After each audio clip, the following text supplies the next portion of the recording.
Boa tarde, aluno Carlos.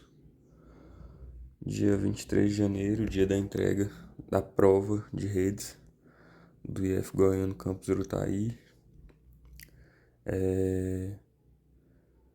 Vim responder as questões da prova, deixei anotado, porque como foi dito, a gente pode ler. E vou fazer a prova aqui para você, professor Mauri. Primeira pergunta: como funciona o protocolo DHCP? O DHCP funciona distribuindo IPs automaticamente com base na máscara de subrede, fazendo com que a máquina receba o endereço de IP, máscara e gateway automaticamente. Ou seja, a máquina que não possui nada de redes, ao ser ligada, se você usar o protocolo DHCP, você já consegue estabelecer rede com outras máquinas automaticamente. Quais recursos que um servidor DHCP pode oferecer aos dispositivos de uma rede? Permitir configurar grandes quantidades de dispositivos em rede sem qualquer configuração manual. Habilitar redes em máquinas que nunca receberam redes de maneira rápida, que foi o que eu disse antes. Bom, o protocolo DHCP é muito útil, pois para quem não tem um conhecimento muito bom de redes e quer habilitar uma rede rapidamente em sua máquina, isso torna rápido de fazer esse processo. Terceira pergunta: como funciona o protocolo DNS? O protocolo DNS funciona como quando nós tentamos acessar algum endereço IP por seu nome ou inverso. O endereço e o protocolo DNS, ele funciona como se fosse nomeando os números IP. Ele meio que dá nome aos códigos, né, os IPs. Tipo, vou só dar um exemplo, não que seja real, tipo um IP 196.182.0.1. Aí pode ser que o nome dele seja www.exemplo.com. Continuando, quando fazemos essa busca no nosso navegador, a máquina manda uma mensagem para o servidor DNS, que faz a busca em seus hosts e a retorna dando o site do Google, com base no www.google.com. Coloquei aqui, né? Quando isso não funciona, ele procura por um cache, e se não encontrar, é emitida uma mensagem de erro. Ou seja, quando você pesquisa lá no seu navegador, no seu browser, www.google.com, ele manda uma mensagem por host, no caso, por servidor DNS. Esse servidor DNS tem um cache. Se não for encontrado o Google, www.google.com, ele manda para um host, no caso um name host, né? Ele procura, se lá não for achado, ele vai para .com e de lá pro www. Foi mais ou menos isso que eu entendi. Quarta pergunta: qual a diferença entre um servidor DNS recursivo e um servidor DNS autoritativo? O DNS recursivo é o que tem por papel fazer as consultas necessárias para encontrar o IP, que está configurado na máquina que corresponde a um domínio qualquer, procurando quaisquer endereços IP solicitados. Ou seja, qualquer endereço que você solicitar, ele vai fazer aquela pesquisa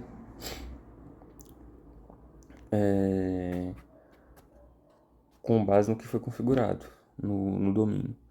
Já um servidor autoritativo controla as zonas de DNS de um domínio, as quais ditam configurações a cada recurso associado a um domínio a qual foi configurado. Ou seja, tem autoridade sobre o nome do domínio. 5. Como funciona o protocolo HTTP?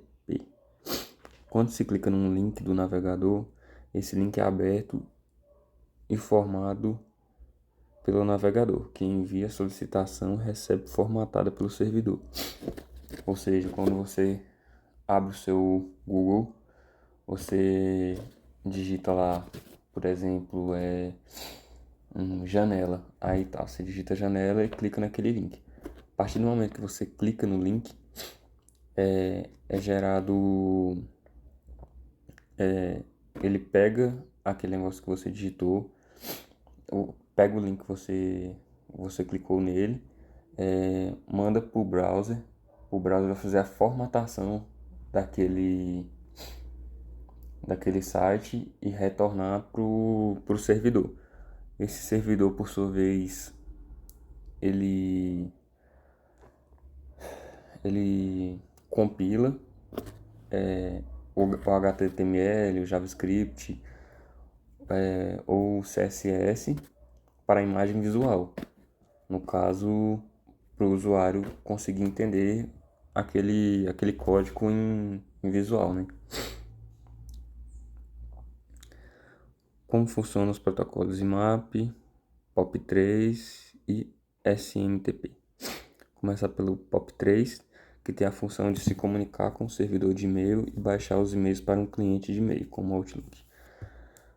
Bom, como funciona? Esse protocolo aqui, ele pega o e-mail que você baixa aquele e-mail lá no seu Outlook. Quer dizer, no seu servidor, né? Ele fica armazenado lá. É um protocolo de comunicação unidirecional, que significa que os dados são extraídos do servidor remoto e enviados para o cliente local. Ou seja, ele sai da nuvem e vai para o computador do usuário, para a máquina do usuário. O IMAP também é usado para recuperar e-mails para empresas de e-mail. Porém, a grande diferença é que o IMAP baixa somente os cabeçalhos e mantém o texto em servidor. É tipo o Gmail, né? Aquele cabeçalho que é enviado, você vê ele lá na sua caixa de entrada e quando você clica, aquele texto que está lá está em um servidor. É um protocolo de comunicação de via dupla, porque você baixa o cabeçalho enquanto mantém o texto em servidor. Por isso, via dupla. Uma vez que as alterações feitas no cliente de e-mail são transmitidas ao servidor. Já o SMTP comunica um servidor remoto para enviar um e-mail de um cliente local para um servidor remoto, eventualmente para o servidor de e-mail do destinatário. Usados apenas para e-mails, evitando e economizando armazenamento de dados. Ou seja, todo esse processo é feito em um servidor de nuvem e ficam lá. Quando você abre, ele carrega. Quando você fecha, ele some. Meio que fica em caixa, eu acho. Próxima. Quais são os protocolos utilizados e quais recursos são oferecidos pelos serviços de transferência de arquivos e acesso remoto? Bom, dei uma pesquisada, achei o protocolo FTP. A conexão fica aberta durante toda a sessão para permitir os comandos necessários. Na transferência, no caso da conexão, né? A conexão fica aberta durante toda a sessão para permitir os comandos necessários. Essa conexão é feita pela porta 21 do servidor. Na transferência de arquivos, a conexão é ativada pela porta 20 do servidor, alguma porta do cliente previamente estabelecida. O FTP é muito útil para ajustar códigos de página, colocar ou apagar arquivos ou resolver qualquer outro problema no seu site. O protocolo SFTP, Protocolo de Transferência Simples de Arquivos, ele é basicamente o protocolo FTP com uma camada de proteção a mais, que é esse protocolo SSH. Ou seja, ele é o FTP com a camada de segurança. E o protocolo SSH é um dos protocolos específicos de segurança de troca de arquivos entre cliente e servidor. Com o SSH, o usuário de internet consegue definir um sistema de proteção para seu site sem comprometer o desempenho dele. Ou seja, usar o SFTP é muito mais seguro do que usar o FTP. Quais as diferenças entre proxy e VPN? Bom, enquanto o VPN cria um mascaramento do seu IP e criptografa uma rede privada protegendo os dados do computador, de usuário, servidor, o proxy age como um intermediário entre o usuário e a internet e não criptografa. Entre o usuário e a internet. Ele não criptografa nada, somente age como você. Ou seja, é como se fosse a guia anônima. Tipo assim, ele não tá mascarando nada, ele só meio que tá agindo ali como se fosse você, meio que uma marionete. Como você estivesse usando a marionete para fazer seus movimentos. Faça um resumo sobre o funcionamento da estrutura da internet, rede mundial de computadores. Bom, eu fiz um textinho aqui. Não sei se eu fugi muito do propósito, mas eu vou ler. A necessidade de uma boa infraestrutura no mundo de redes é necessário, pois é ela que deve fazer a distribuição do acesso de empresas e controlar o fluxo de qualidade a qual estão as redes. O uso de tantos protocolos são uma medida de estabelecer ordem entre as redes, garantindo melhor desempenho e segurança para todos. E uma boa infraestrutura garante com que a área de redes esteja sempre a evoluir, promovendo novos estudos e conceitos para o mundo das redes, onde a velocidade e segurança de redes esteja atrelada ao sucesso. Bom, meu vídeo ficou um pouco curto, eu pulei uma questão, pois eu não consegui resolver. Espero que as minhas respostas tenham sido eficientes ao que foi demandado à prova. Tenha uma boa tarde. E é a última matéria de redes, né? Talvez se eu passar ou não, qualquer coisa.